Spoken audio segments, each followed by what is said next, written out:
दर्शकों नमस्कार। एक बार फिर से उपस्थित हूँ आप सबके सामने विश्लेषण जन्म कुंडली का इस कार्यक्रम के अंतर्गत। आज जो आपके सामने कुंडली लेकर के आया हूँ, ये कुंडली आई है मुंबई महाराष्ट्र से। जैसे कि आप देख रहे हैं, ये कुंडली वृश्चिक लग्न की बनी है।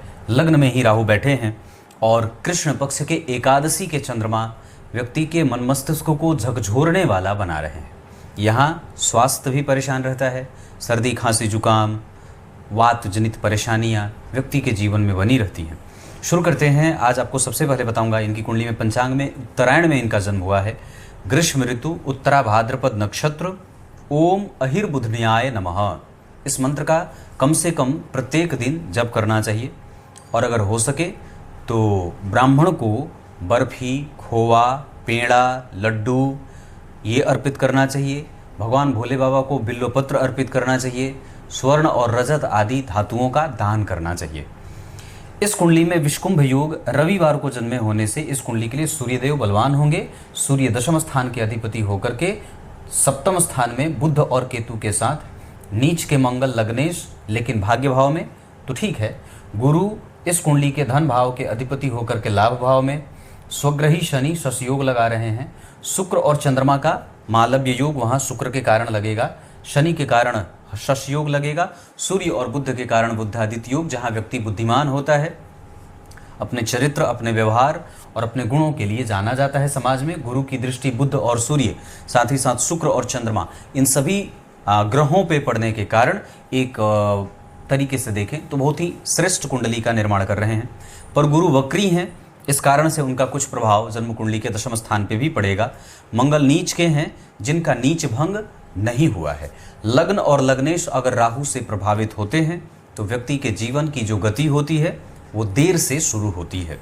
अगर आपकी कुंडली के लग्न पे राहु केतु का प्रभाव है, या जन्म कुंडली में सूर्य राहु और केतु के संपर्क में है, या फिर आपकी कुंडली के चंद्रदेव राहु और केतु के संपर्क में आ रहे हैं, तो सबसे ज़्यादा हमें अपने आप पर काम करने की आवश्यकता होती है। यहाँ हमारा आत्मविश्वास कमज़ोर हो जाता है, यहाँ हमारे जीवन में धन आगमन की गति कम होती है, यहाँ हम कई बार अपने व्यवहार को कुशल नहीं बना पाते या सामने वाले के हिसाब से जल्दी जल्दी प्रभावित होते रहते हैं।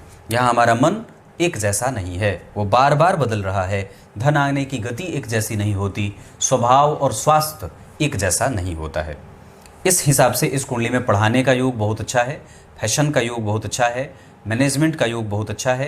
ये कुंडली वकील और जज भी बन सकती है। इसकी कुंडली में, इस कुंडली में ये भी योग लगा हुआ है। अभी फिलहाल बुध की दशा चल रही है। वृश्चिक लग्न की कुंडली के लिए बुधदेव अच्छे नहीं होते हैं।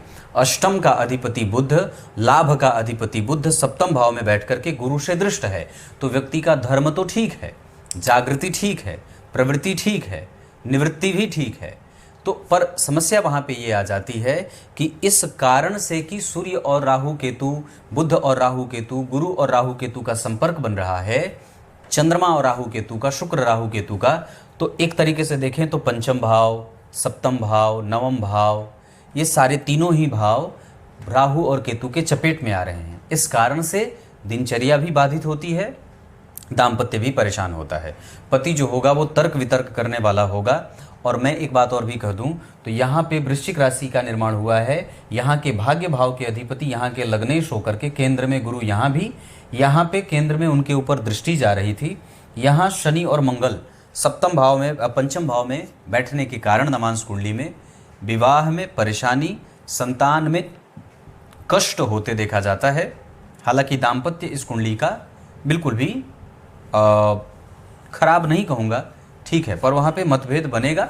कई बार लोग आपको अंडर एस्टिमेट करेंगे आपके प्रवृत्ति के ऊपर, या कई बार आपके व्यवहार के ऊपर, या आपके ज्ञान के ऊपर।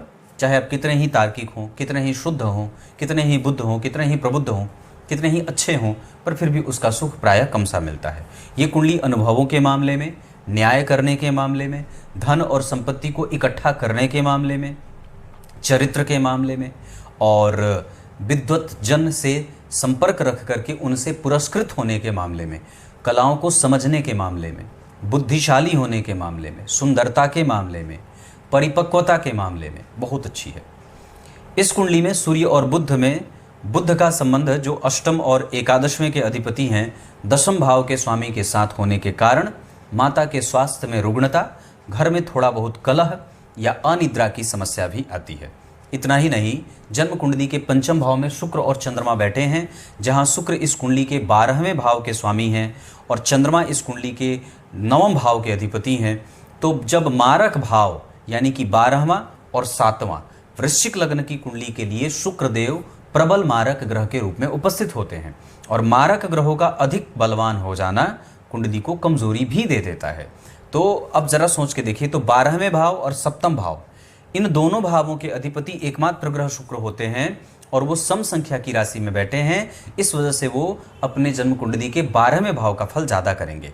पर दूसरा सिद्धांत ये कहता है कि जन्म कुंडली के 12वें भाव में अगर किसी ऐसे ग्रह की राशि बनी हो जो उस 12वें भाव के अतिरिक्त भी किसी अन्य भाव का स्वामी होता है, तो वो 12वें भाव से स्वतंत्र हो जाता है और वो अपने गौण राशि का या जहाँ पे उसकी दूसरी राशि बनी है वहाँ का फल करता है।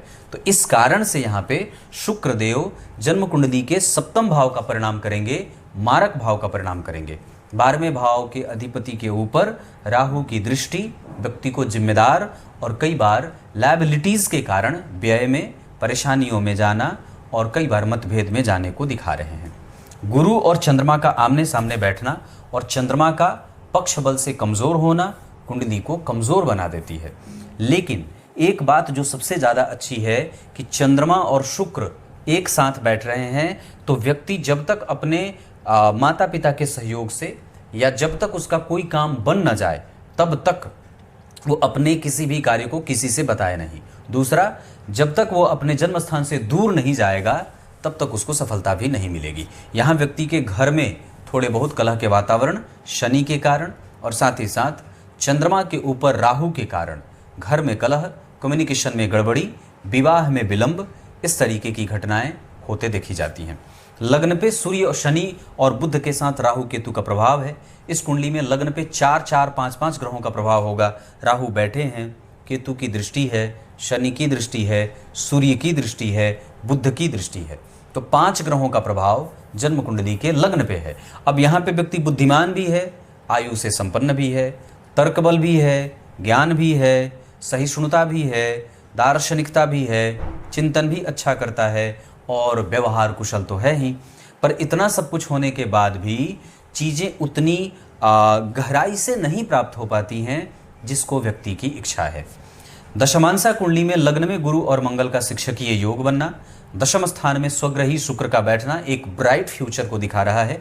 इतना ही नहीं, दशमांसा कुंडली के पंचम भाव में स्वग्रही चंद्रमा तो नहीं पर गुरु से दृष्ट होकर के चंद्रमा का प्रभाव यहाँ विलक्षणता को प्राप्त कर रहा है। व्यक्ति विदेश से जाकर के धन कमा सकता है। 12वें भाव के अधिपति चंद्रमा अष्टम भाव के अधिपति गुरु से दृष्ट हैं। लग्न में गुरु और मंगल का बैठना, पंचम और नवम के अधिपति का एक साथ लग्न में बैठना एक अच्छे खासे करियर को दिखा रहा है। यहाँ व्यक्ति की कन्विंसिंग कैपेसिटी बड़ी अद्भुत और विशाल है। उसके समझाने की शक्ति, अपनी बात को कहने का तरीका, ये सब आपके पास बहुत अच्छा है। आप बैंकिंग कर सकते हैं, मैनेजमेंट कर सकते हैं, आप आईटी सेक्टर में काम कर सकते हैं, कंस्ट्रक्शन कंपनी से जुड़ करके काम कर सकते हैं, इसके साथ आप केमिकल में काम कर सकते हैं, पढ़ाने का काम कर सकते हैं और 2032-33 तक अगर हो सके तो अभी इन सभी क्षेत्रों में आप अनुभव प्राप्त करने के लिए आगे बढ़िए। अभी हमें बहुत ज़्यादा धन मिल जाए, हमें ये भाव नहीं रखना चाहिए। अभी चुपचाप काम किया जाए। एक लाजवर्थ आपको धारण कर लेना चाहिए तत्काल प्रभाव से। 2023 के अक्टूबर के बाद से बुध में शनि चले हैं, आगे अभी केतु चल रहे हैं और केतु ही आपकी कुंडली में अशुभ परिणाम के तरह कुमारावस्था में बैठे हैं, अवस्थागत वो कमज़ोर हो रहे हैं। नवमांसा कुंडली में भी केतु का प्रभाव 12वें आपके शारीरिक सुखों में कमज़ोरी पैदा करने वाला बन रहा है। आगे बढ़ के अगर बात बता दूं तो आपकी कुंडली के आधार पे गुरु, सूर्य, बुध और चंद्रमा, इनकी दशाएं अच्छी गई हैं और ये लगभग इन ग्रहों ने आपको अच्छा दिया है। पर केतु, राहु, शनि, शुक्र और मंगल भी थोड़े बहुत अच्छे जाएंगे, पर मंगल के अतिरिक्त राहु, केतु, शुक्र और शनि की दशाएं इस कुंडली के लिए अच्छी होती नहीं है। इस वजह से ये आपको कष्ट भी देंगे।